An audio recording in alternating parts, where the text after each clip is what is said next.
Welcome. I'd really appreciate if you could drop a comment with your thoughts and reactions as you listen. Your feedback helps me craft better stories for you. The asteroid drifted past the viewing window, a massive dark shape silhouetted against the starry void. Captain Jansen watched it go, feeling a familiar pang of loneliness in the pit of her stomach. She took a sip of lukewarm coffee from her ever-present mug, grimacing at the bitter taste. It had been months since she'd had a decent cup, not since leaving Mars. "All systems check out, Captain," said Rix from his station. Jansen nodded, not taking her eyes off the window. Home. The thought of red soil and a warm bed was all that kept her going some days. She turned to survey her crew, just 5 others left after so long away. They all looked tired but determined to finish their mission. "Good work, everyone. A few more weeks and we'll be celebrating back at the colony." Her words were met with weary smiles. They'd harvested enough ore and minerals from the belt to keep the Mars project funded for years, but it came at the cost of endless lonely shifts in the void. That night, Jansen was jolted from fitful sleep by an alarm. She rushed to the bridge to find Rix collapsed on the floor, convulsing in pain. His eyes were bloodshot, skin burning with fever. "Get him to med bay now!" she shouted. Miller and Guyan hauled the large man between them, his groans echoing down the corridor. In the sterile white room, Guyan ran scans while Jansen held Rix down. "I'm not finding anything conclusive, Captain," said the doctor, frustration in her voice. "His vitals are crashing." A few hours later, Rix flatlined. Guyan was still running tests on samples when Jansen went to check on her. "I've never seen anything like this before," Guyan muttered, peering through a microscope. Without warning, Rix shot up from the examination table with a guttural scream. His eyes were milky white, face contorted in rage. Before Jansen could react, he'd grabbed Guyan and sunk his teeth into her neck. Blood sprayed across the pristine surfaces. Jansen drew her sidearm and fired twice into Rix's head, collapsing him. But it was too late for Guyan. As the light faded from her eyes, Jansen saw something move beneath her skin. Small, worm-like things writhing under the surface of her flesh. "Quarantine the bay, now!" Jansen yelled into her comm, hands trembling. Something had infected Rix and Guyan and was spreading fast. She had to contain it before it took her entire crew. But deep down, she feared they were already too late. The command deck was eerily silent, save for the hum of life support.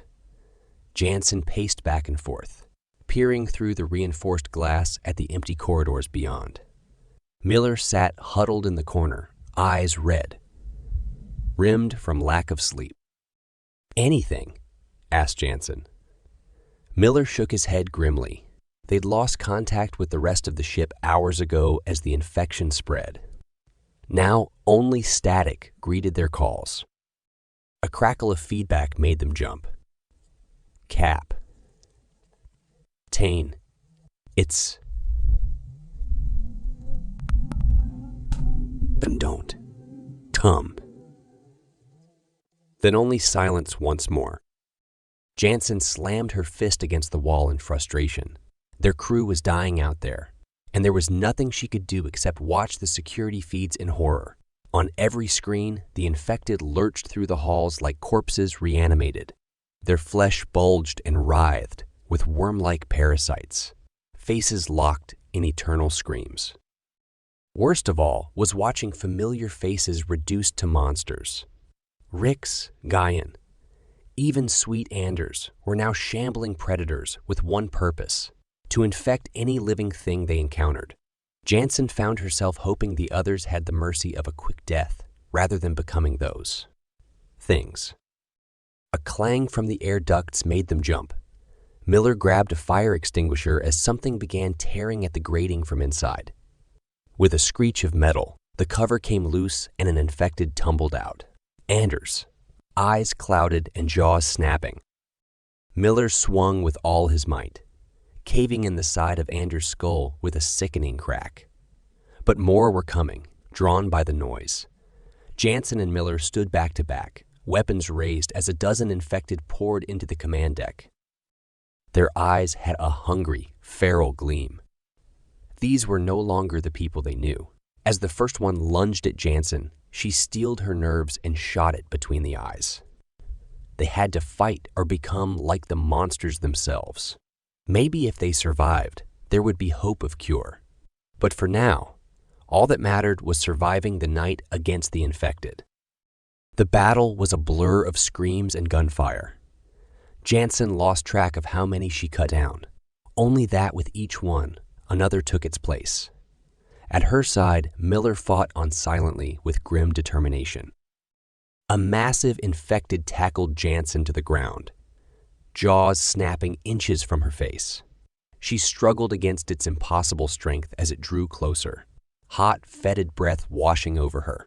Just as its teeth closed on empty air, Miller appeared and smashed its skull apart with the fire extinguisher. They stood back to back once more, surrounded by corpses, both human and not. For a moment, there was silence as the last infected twitched its dying breaths. Then footsteps approached from the shadows. Jansen raised her gun on shaky arms, unsure if she even had strength left to pull the trigger. A figure emerged, face smeared with blood. Jansen sagged in relief. Anders. But how? Before she could finish, Anders lunged, and Jansen fired.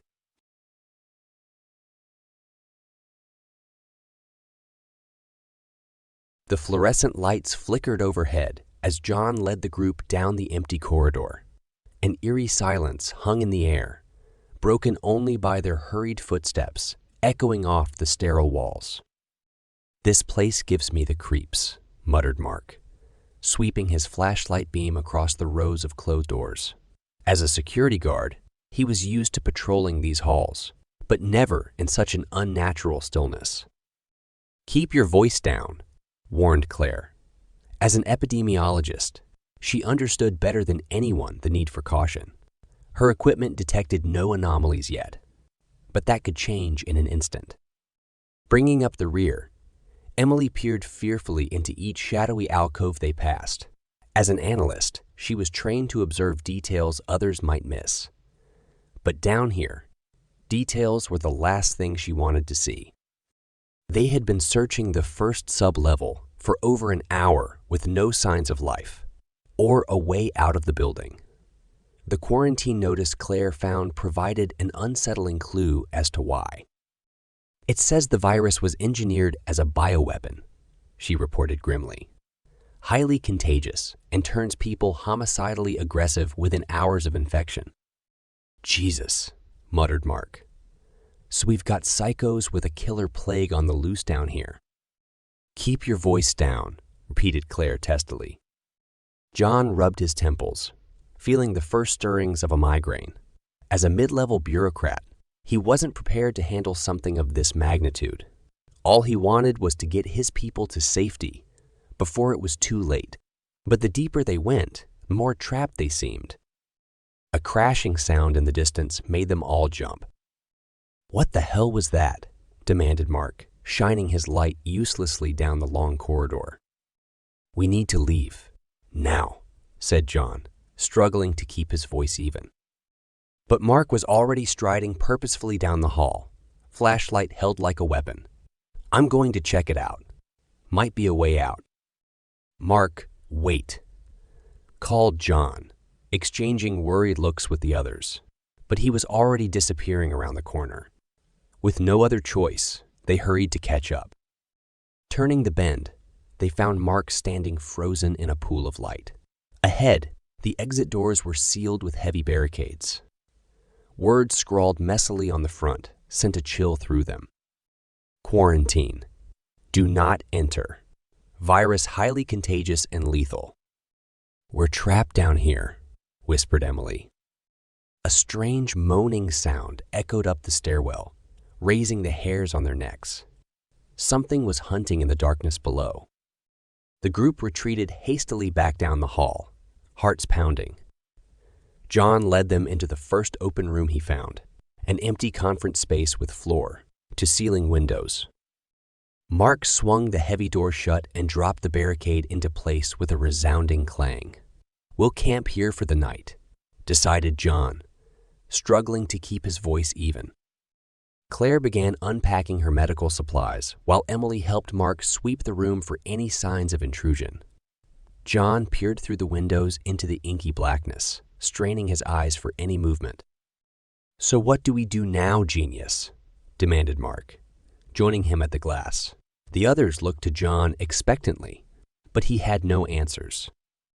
"We keep searching the sublevels at dawn," he said at last. "There has to be another way out." Mark scoffed. "And what if we run into those things down there?" He slammed a fist against the window, making them all jump. "Mark, stop," warned Claire wearily as she examined his sprained ankle.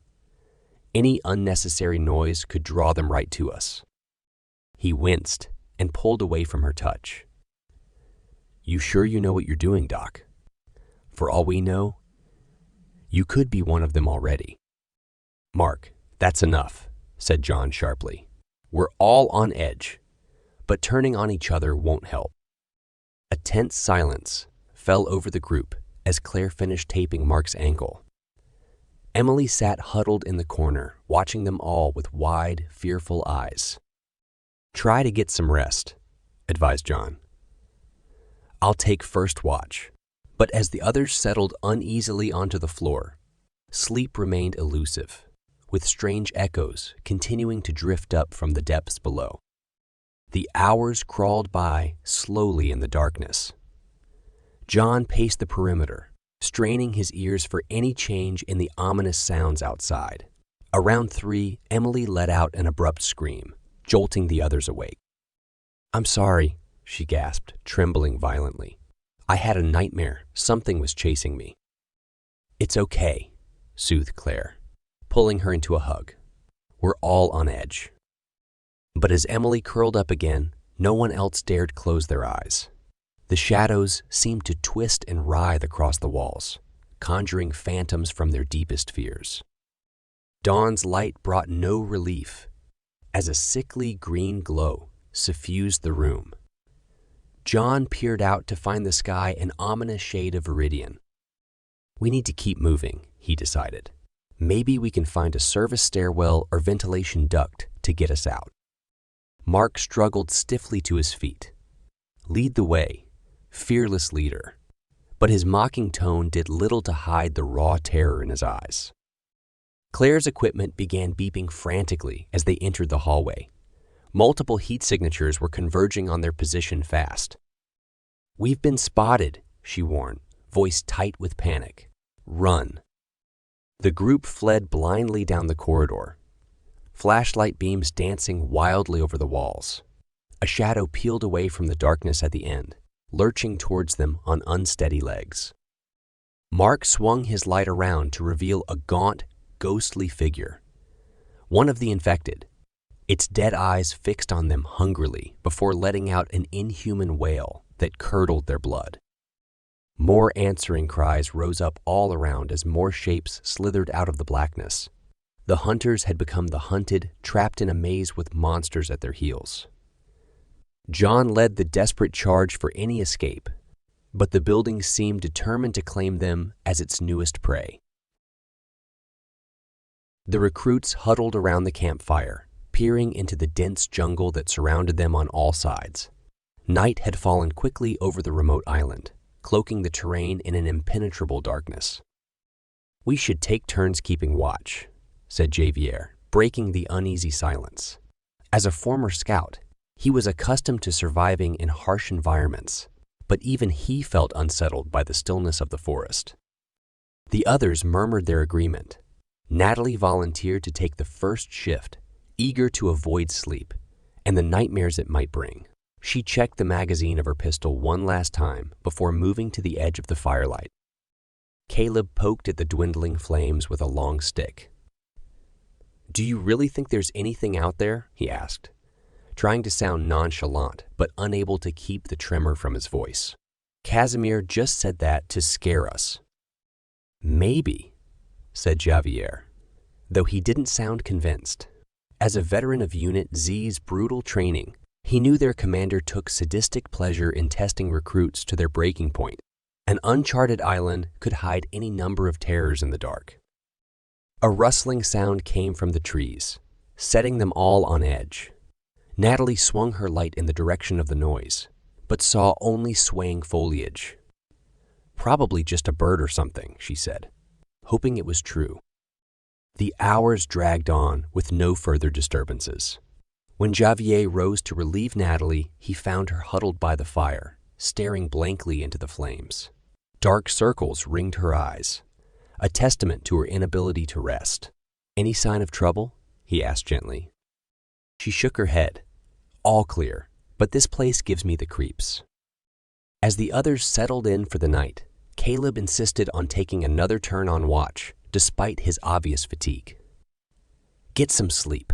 I've got this," he said, grabbing his rifle, but within minutes his eyelids grew heavy. When Natalie awoke just before dawn, she found the fire had gone out. Caleb was nowhere to be seen.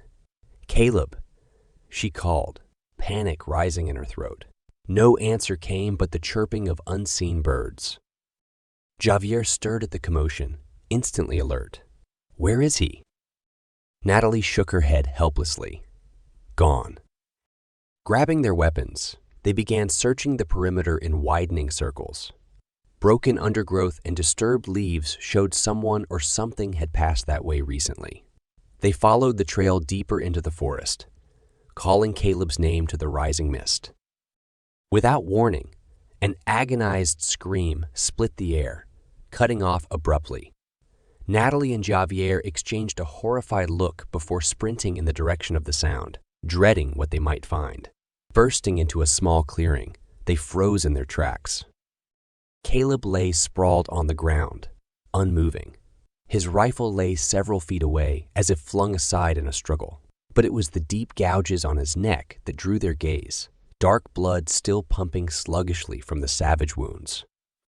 As they stood in stunned silence, Caleb's eyes snapped open, clouded and lifeless. With a guttural snarl, he lurched toward them, jaws working hungrily. Caleb lunged at them with unnatural speed, jaws snapping. Natalie reacted instantly, bringing her pistol up and firing twice into his forehead. His body jerked back and collapsed to the ground. She lowered the gun with a shaky hand, staring in disbelief at the still form. "What the hell?" Javier breathed, unable to process what he had just witnessed. Caleb's wounds told a grim tale. Something or someone had savaged him in the night, infecting him with some rabid disease that had reanimated his corpse. But what could have such strength and ferocity in this place? A rustling came from the tree line, snapping them from their daze. Natalie swung her light and gun in that direction, finger tensing on the trigger. Two glowing eyes peered back at her from the shadows before vanishing. She fired off a shot, but knew she had missed. "We need to get out of here," said Javier, grabbing her arm. They hurried back to camp, gathering what supplies they could carry. As they broke down the makeshift shelter, Natalie noticed something in the dirt. "Footprints," she said, crouching for a better look, but not like any she had seen before. The prints were humanoid, but oversized, with claws extending from the toes. They seemed to circle the campsite before fading into the undergrowth. Javier joined her, brow furrowed. "Not good. Whatever made these is hunting us." A crackle came from the radio at Caleb's belt, startling them both. Commander Casimir's gravelly voice issued forth.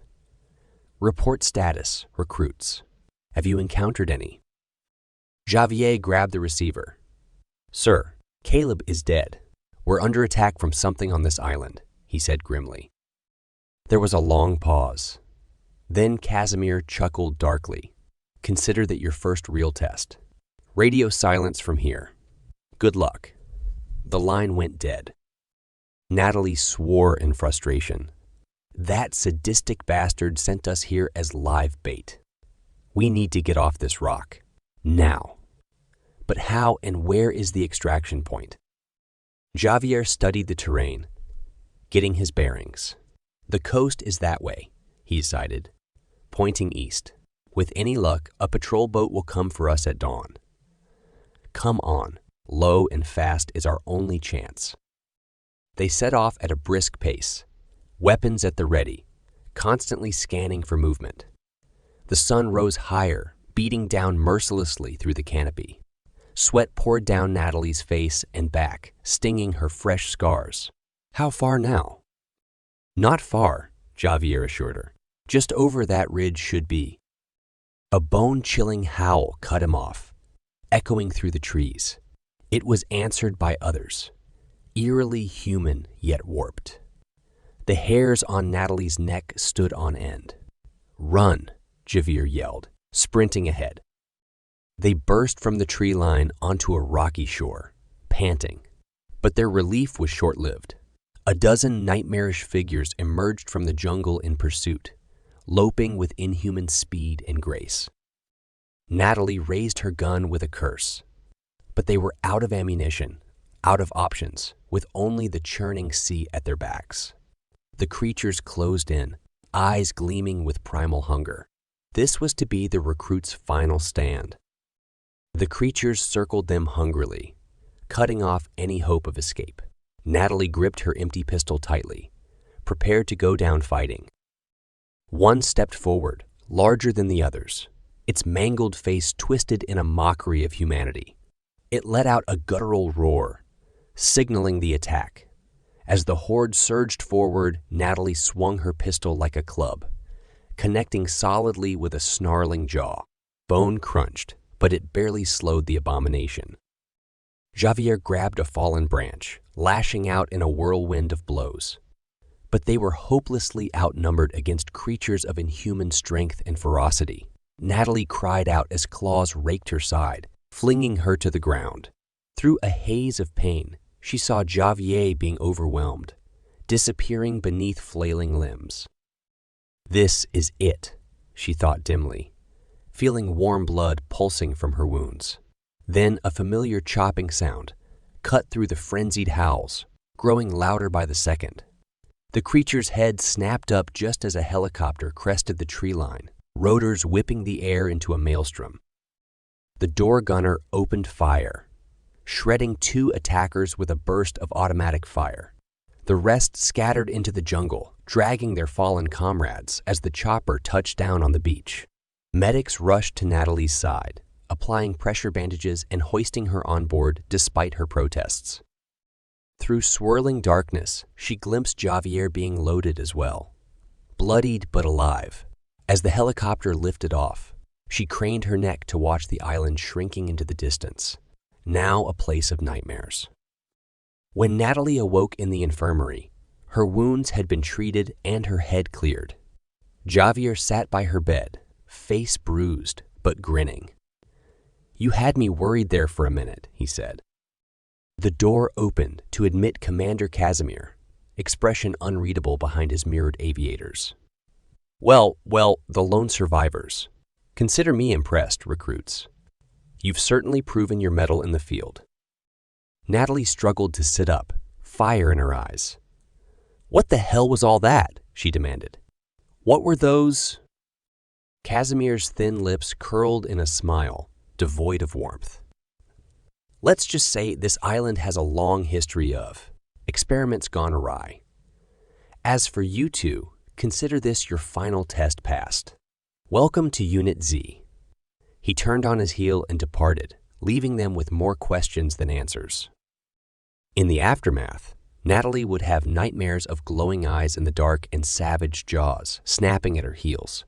But she had survived where others had fallen, emerging steelier and more determined than ever to complete her training. Whatever fresh horrors awaited her in Unit Z, she now felt ready to face them head-on. The island would remain etched in her memory, a trial by fire that had truly tested her limits. And in overcoming that trial, she had proven herself as one of the elite.